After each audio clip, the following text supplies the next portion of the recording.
এক সুন্দর সকালে বনের মধ্যে বাঘ, হাতি আর খরগোশ দেখা করে। তারা খুবই ভালো বন্ধু, কিন্তু তাদের মধ্যে সব সময় মজার ঝগড়া হয়। তারা ঠিক করে একটা খেলার আয়োজন করবে, যেখানে তাদের বুদ্ধি আর শক্তির পরীক্ষা করা হবে।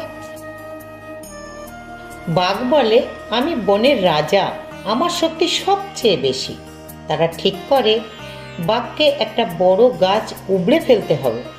বাঘ খুব চেষ্টা করে এবং অনেক কষ্টে গাছটা প্রায় উবড়েই ফেলে।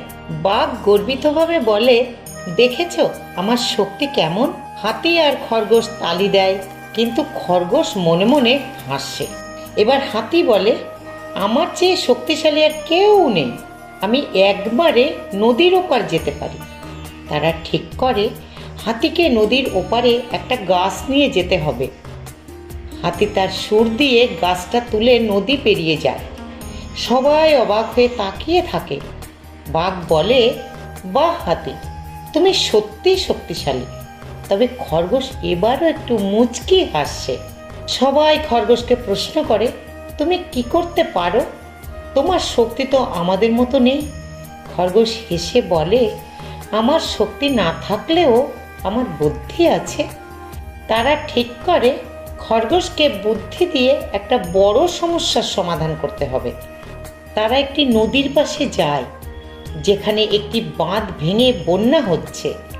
হাতি আর বাঘ মিলে বাঁধ ঠিক করার চেষ্টা করে, কিন্তু পারে না। খরগোশ দ্রুত বুদ্ধি খাটিয়ে বাঁশের কাঠি এনে সেগুলো দিয়ে বাঁধ ঠিক করার উপায় দেখায়। হাতি আর বাঘ খরগোশের পরিকল্পনা দেখে মুগ্ধ হয় এবং সবাই মিলে কাজটা শেষ করে ফেলে। সবাই মিলে বুঝতে পারে যে শক্তি আর বুদ্ধি একসাথে থাকলেই সেরা কাজ করা সম্ভব। বাঘ বলে, তুমি সত্যিই খুব বুদ্ধিমান খরগোশ।